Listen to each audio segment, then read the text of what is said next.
The body kit, I did the body work and I started priming it, and was really excited at the last days of priming and preparing. That day, I primed the whole thing. I had a lot of fun with it.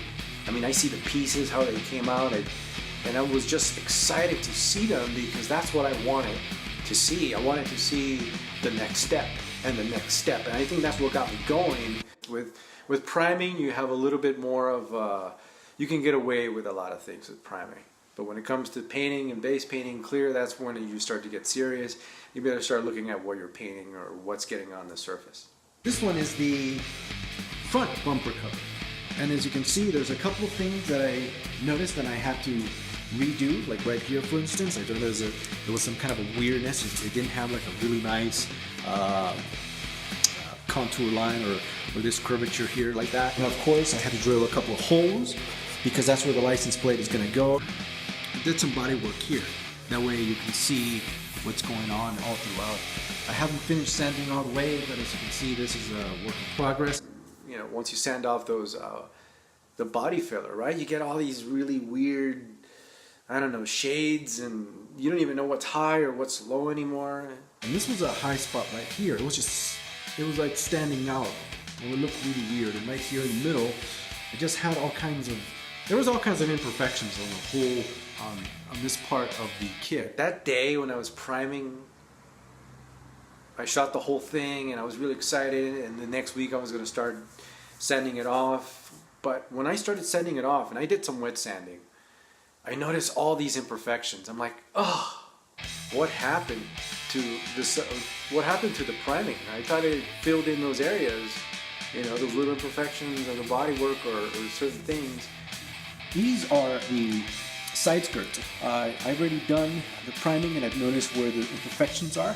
And as you can see, there is one right there. That's the kind of things you'll see when you start priming. You'll see these little imperfections that you can do better work.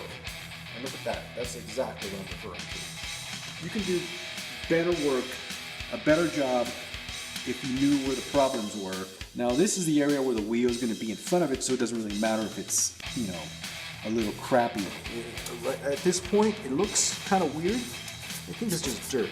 Anyways, these are the areas where I was placing some screws.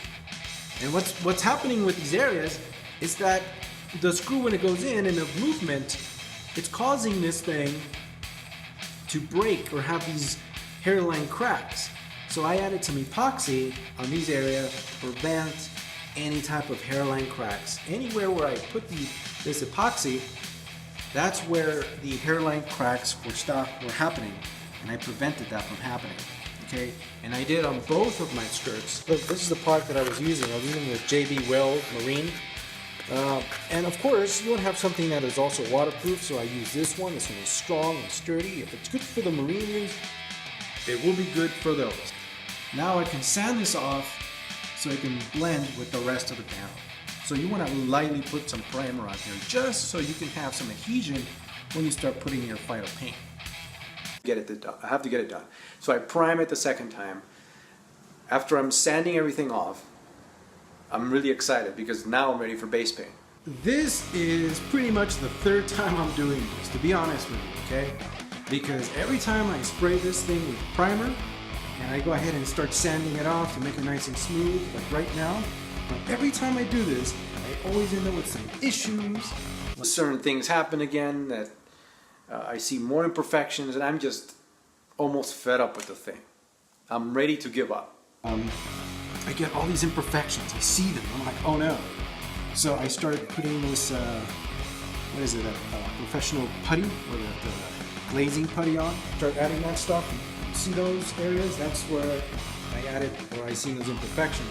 So I corrected the body work. See that? Okay, and I sanded it down and it went too much.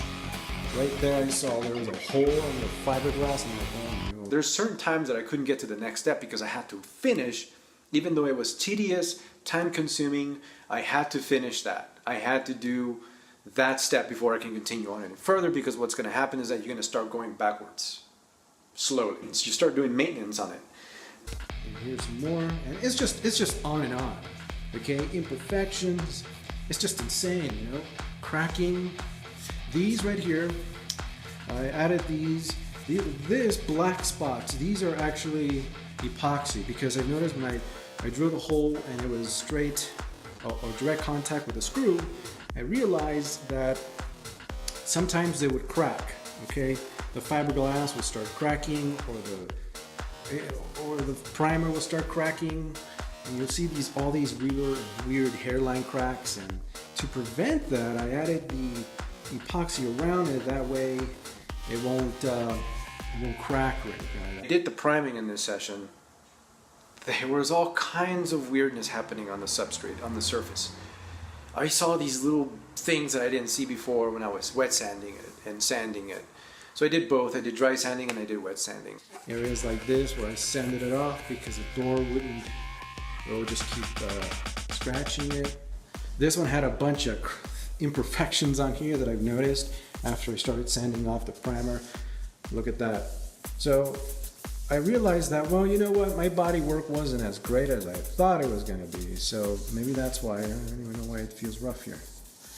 Anyways, I will go ahead and get started and keep you updated.